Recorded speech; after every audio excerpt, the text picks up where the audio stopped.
How did a potential campus safety threat at Golden West College turn into a story about failed leadership? We've brought in our reporters who covered the story to figure out how everything went down. I'm Stephanie Morales. And I'm Colin Sweeney, and this is Scuttlebutt from Coast Report, the student voice of Orange Coast College.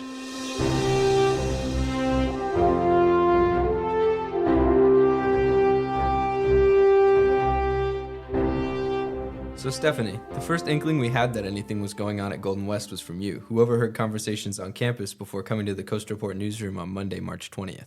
That's right. It was the week before spring break, and I heard a few people talking about some classes at Golden West being moved online, but we didn't know why.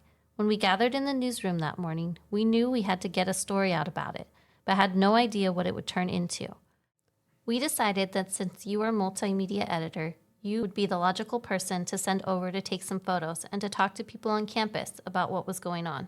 Yeah, on my way over, I received a call from one of our reporters telling me not to go on campus because there was an active shooter lockdown.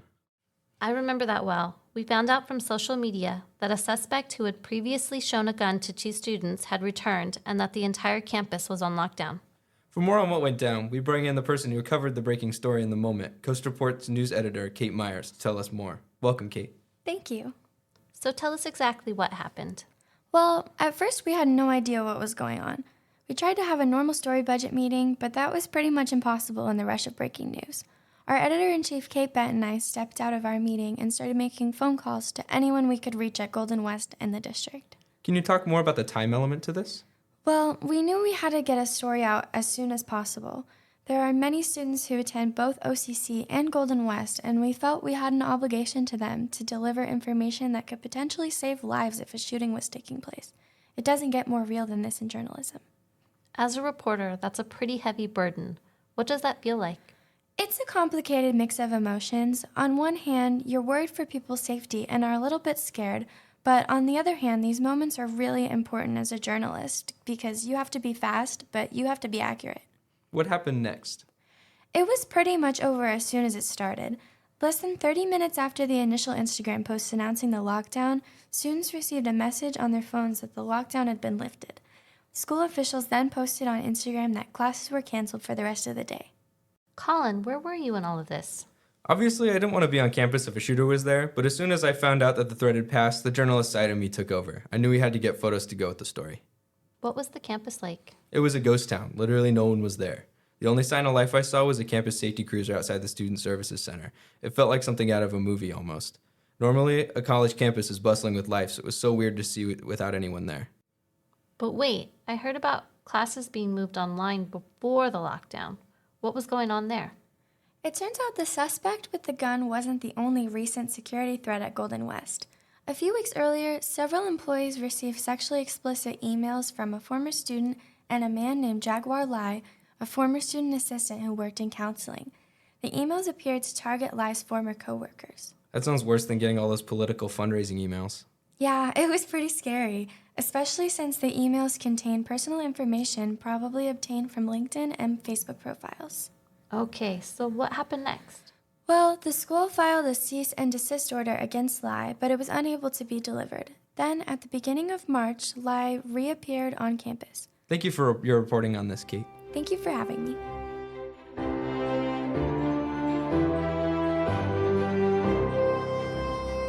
When the public safety threat calmed down at Golden West, that's when we, the newspaper at its sister college, Orange Coast, started hearing from faculty. Yeah. Through our reporting on the lockdown, we had indicators that faculty and staff were not happy about how Golden West president Tim McGrath had handled both security incidents, and that something big was going to happen at the academic senate meeting the day after the lockdown. What's an academic senate? It's basically an organization of faculty and staff that makes recommendations regarding academic and professional matters. We have one here at OCC too. For more on what happened at the meeting, we bring in Coast Report journalists who were there, reporter Anna Tran and features editor Liz Hanna. Welcome to you both. Glad to be here. Hey, Stephanie and Colin. So what was it like to be there? I can imagine that was an emotional room. Well, at first it was pretty quiet, but tense. I didn't know what to expect because it was my first time covering something like this, but it was straight to business. Everyone who spoke during the public comments of the meeting came prepared. So while people were definitely passionate, everything remained professional. What happened during the meeting? Well, the point of the meeting was to discuss whether the academic senate still had faith in McGrath's leadership. Did they? Definitely not. They issued an overwhelming vote of no confidence. What exactly does that mean? It's primarily symbolic, but it means they wanted McGrath out. If it's symbolic, then what did it achieve? It was really to signal the Board of Trustees at the district level that the situation had become unmanageable and couldn't be handled in-house at Golden West. Why does the Board of Trustees matter? They make all the hiring and firing decisions, plus they control a lot of the funding. This vote of no confidence was especially important because it aligned with the Coast Federation of Educators, which is the district's faculty union, breaking with McGrath. The CFE did a survey, and 50% of faculty responded. That response rate is unheard of. Normally, that many people don't take the time out of their busy schedules to respond to surveys. I certainly don't. What did this survey reveal? 70% said that they were dissatisfied with McGrath's leadership. So it's safe to say that people at Golden West wanted change. Yes, definitely. Okay, so what happened next? From there, it was up to the Board of Trustees to act. Politically, they had to. The optics of doing nothing wouldn't play well. Did they? Yeah, I attended their special board meeting that Friday where McGrath was placed on temporary leave effective immediately. Additional counseling and security forces were brought in to provide support for the school. So, to clarify the timeline and recap, Monday was the lockdown, Tuesday was the vote of no confidence, and then on Friday, McGrath was placed on leave? Correct. And what did the timing of the board meeting on Friday suggest to you? Normally nothing is done on a Friday afternoon, especially the Friday before spring break. I believe they were trying to draw as little attention to it as possible. Why do you think that is? I mean, it doesn't leave a good impression that the person they hired to be president didn't seriously consider the growing concerns. Do you think the board succeeded in keeping this on the down low? Not at all. I mean, the room was packed. Even Huntington Beach locals showed up to express concern. Was McGrath there? Yes. Awkward. What was his reaction to all this? He was silent, appeared really uncomfortable, and tired. Not surprising. He had spent the entire week getting called out hard. How did things end? With the board saying that his leave would be reevaluated after spring break. And with that, we all went on spring break, leaving McGrath's fate hanging in the balance. Anna, Liz, thank you for your reporting on this.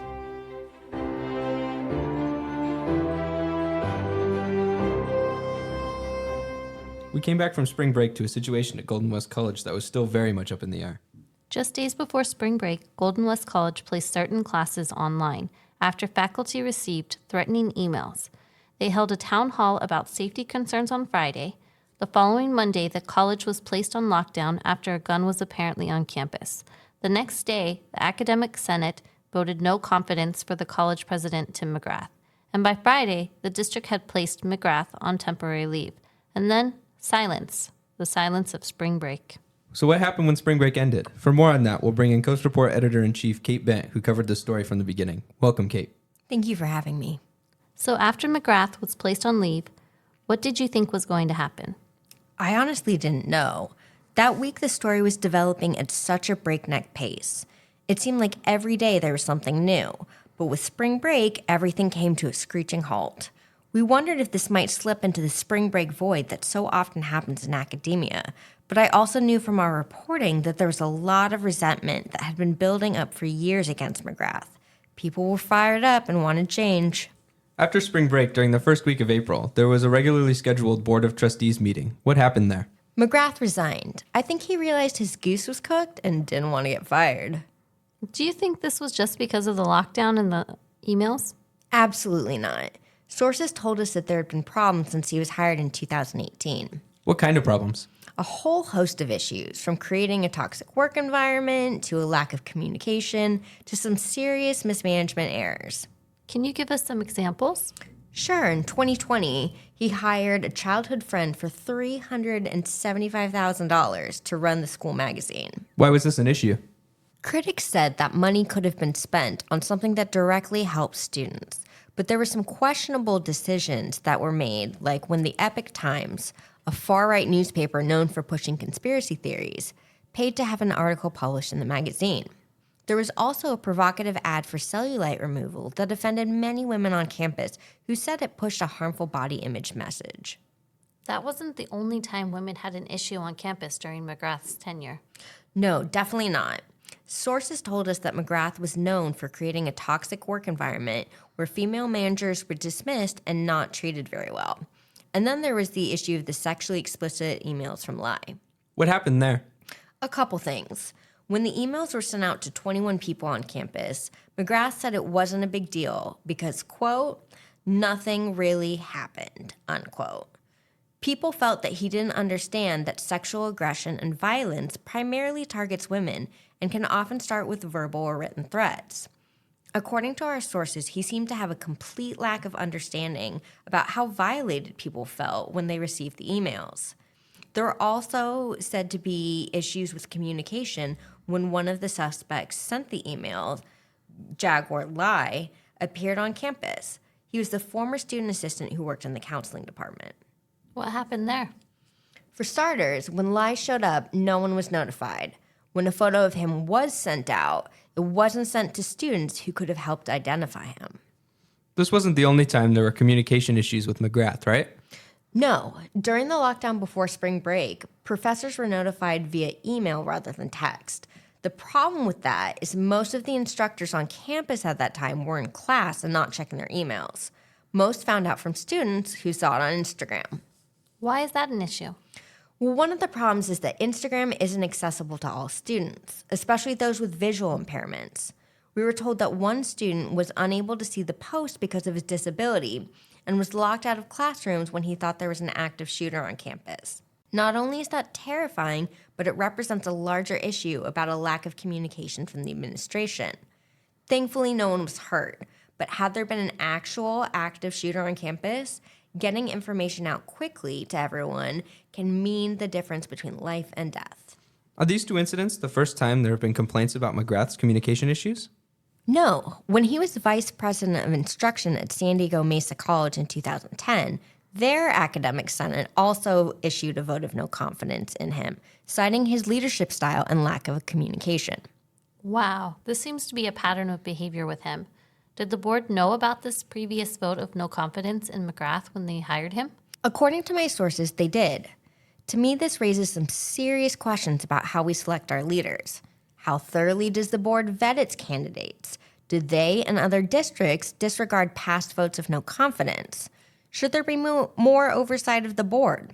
The problems at Golden West are a prime example of how bad leadership can affect everyone on a campus. I think this could serve as a powerful lesson of how important it is to be involved with campus governing bodies who are making these kind of decisions and doing oversight. None of these meetings are secret. They're all open to the public. How often has something like this happened in our district? According to my sources on the board, this is the first time in 20 years that a college president has resigned following a vote of no confidence. Can you talk for a minute about why we chose to cover Golden West? We are the student newspaper at Orange Coast College. Why are we covering a different college? Sure, there are a couple reasons. First of all, there are many OCC students, including several members of our staff, who also attend Golden West.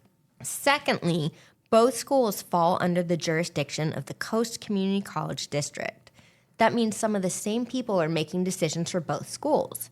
And thirdly, Golden West newspaper was shut down in 2018. We can't help but wonder if things would have come to such a boiling point if they had had their own newspaper to investigate things and hold people accountable. Certainly lots to think about here. Thanks, Kate, for joining us.